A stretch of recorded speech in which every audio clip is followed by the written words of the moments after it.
Yezu avuye aho yarari, aho yakize ikimuga, abona umuntu yicaye atoza ikori yitwa Matayo. Amubwira ati nkurikira. Nawe aca arahaguruka aramukurikira. Yezu ashitse ku meza kwa Matayo, abandi batoza kori batari bake n'abanyabibi baza kumwicara iruhande, we n'abigishwa biwe. Abafarisayo babibonye babwira abigishwa biwe bati, ni kuki shobuja asangira n'abatoza kori n'abanyabicumuro? Yezu arabumva abishura ati, abakomeye sibo bakeneye ubavura, abamukeneye n'abarwaye. Gende mutegere ico aya majambo avuga, shaka ikigongwe simbabaye inkuka. Aberanda sibo naje kwigarurira, naje guhamagara abacumuye. Dushimagize iyi nkuru nziza ya Kristo.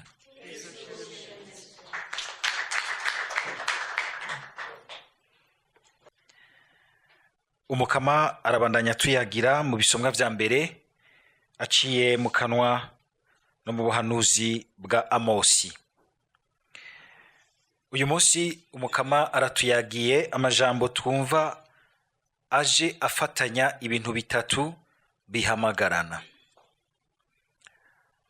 ugukandagira umuntu w'umworo, ukurenganya, ukuburabuza umuntu atagira havugira, ugusesa amaraso y'inzirakarengane, ukonona ubutunzi mu kubwubaka nabi canke mu kubusesagura canke mu kugomba kubugwiza twikwegera ko duhonyanza abandi.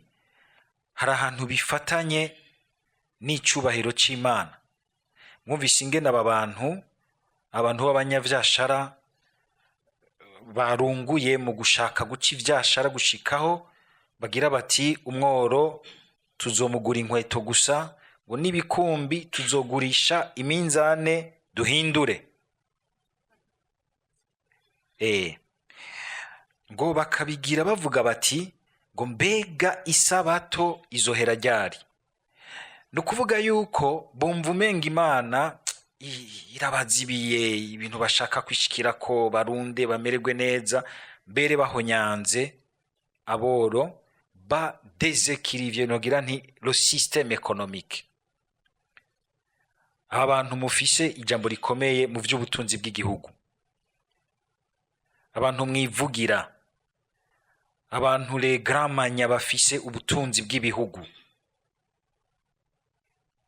mu burondera gute? Ico ni ca mbere.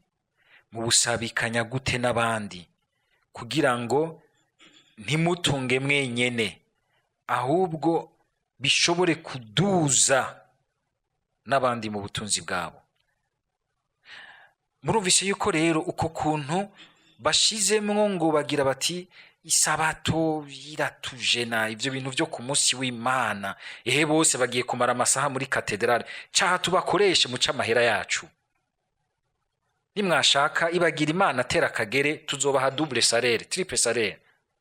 Tugira tuti yo umukiza n'uyo, uyo mu Yezu Kristo wabo himbaza umunsi w'Imana tosha pare. Reka ahubwo ibintu biragusize ivyashara gushika nawe ushobora gusanga umuntu, nahora numva abantu benshi basenga hajya kuri katedrale ko ari abantu nk'abajya bazinduka kare mu gatondo bagira bati duhitane misa muri katedrale inyaruka turiye no vyashara vyacu. Ubwo wagiye mu misa canke wagombye kwikura rya jambo ryoza rikagwagiriza riti gusa ati ntiwahimbaje umunsi w'Imana.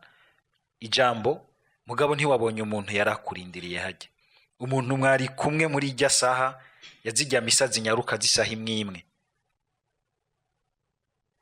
Bizohera ryari ibi bintu vy'amasabato twicira amafaranga, twigwiriza itunga?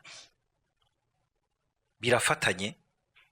Ukamenga ukutaba baciyumvamwo isabato nk'ikintu special kibashikana imbere y'Imana, bibavyaramwo ukutubaha umuntu w'umworo. Kuko barazi neza ko umuntu w'umworo nta wundi muntu amuhagararira, nta wundi muntu amuvugira, nta wundi muntu agwanira iteka ryiwe, ubwa mbere angana Imana, ni Imana yonyene. Ariko kandi bigaca bifatana, mwumvise ingene ubuhanuzi bwakurikiranye, bigaca bifatana ngo n'umunsi w'umukama. Aha twumvise ngo Imana bizokora ibitangaza, hanyuma ikagira iti ngo nzozana umwijima.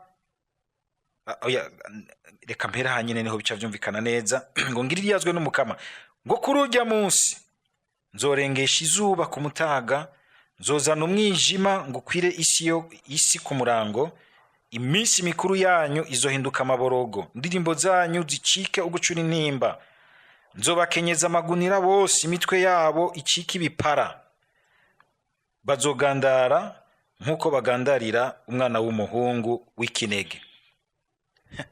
Ngibaze nk'umunsi umwe arige mpanda vyiyumvira abakenyezi bose bagenda bakamara amasaha babagira imishatsi, babasuka n'umutwe ukadadarara, umunsi umwe bavyutse basanga bose ari bipara. Ibyo bintu ngo bimeze gute? Ari vya bose nta kibazo ngira ngo, mugabo rero nka bamwe bisanze ari bipara, abandi bagifise imishatsi.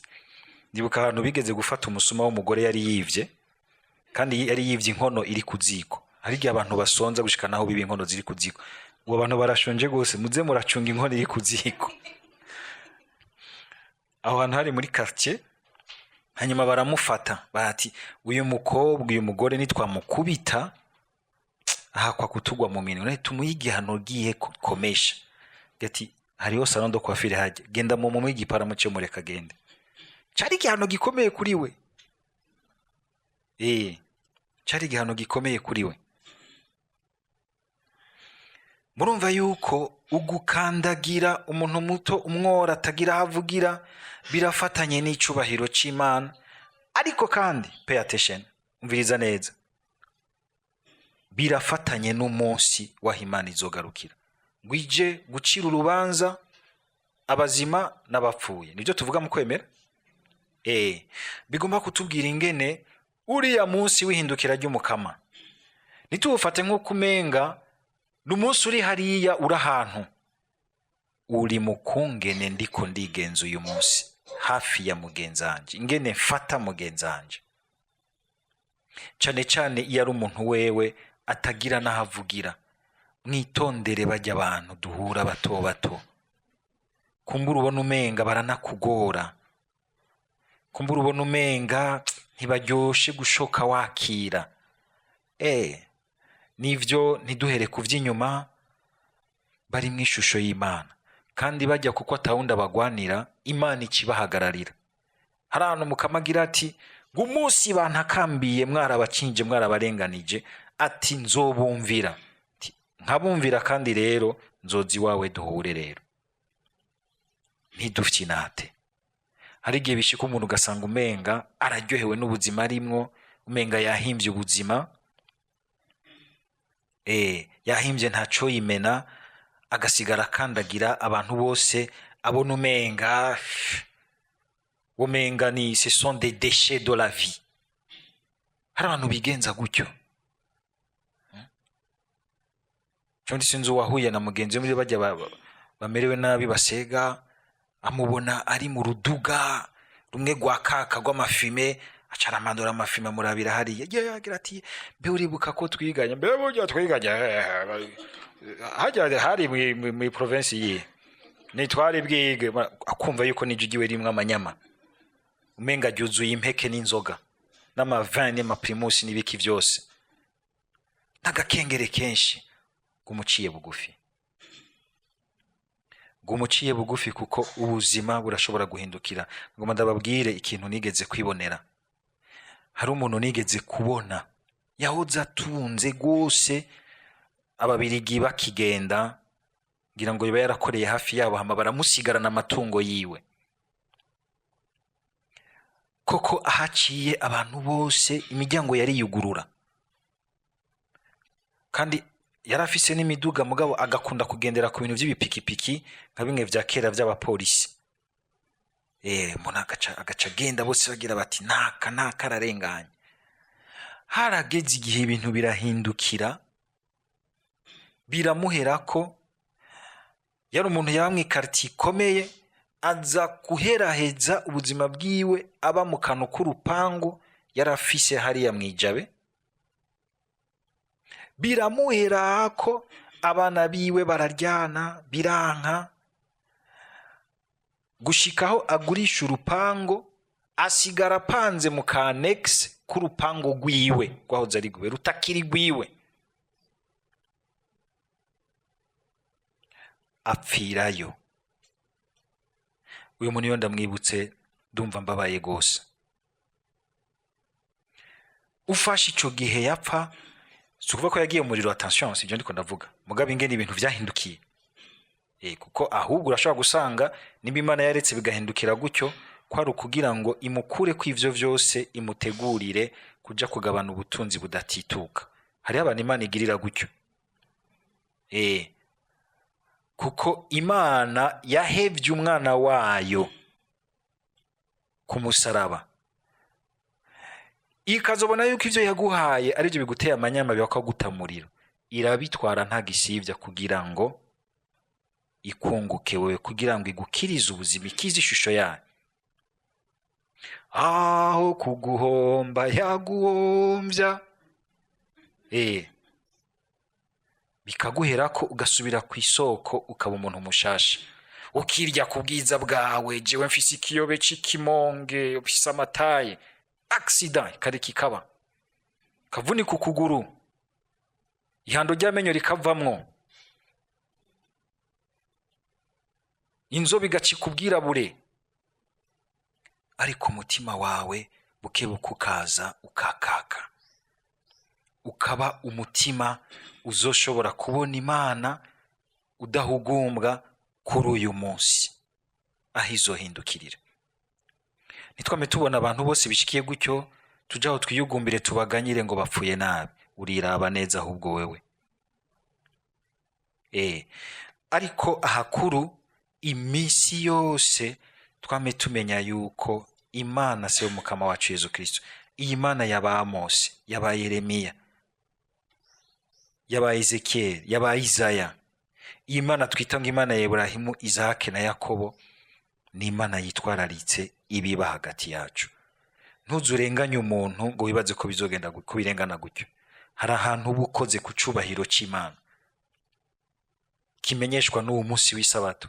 Hari ahantu uba uriko uronona ukuzohura kwawe n'Imana kuri wa munsi, kuri uyu munsi twumvise. Birafatanya ayo madimension atatu.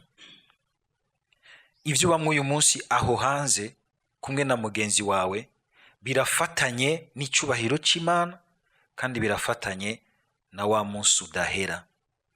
Uriya munsi udahera nawo utangurana neza n'umunsi dusozereye wa nyuma hano tukajabuka.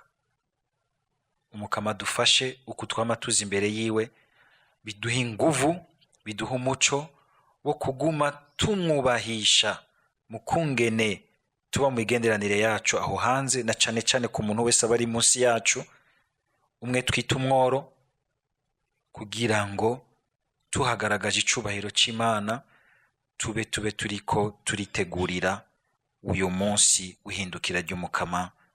Amen.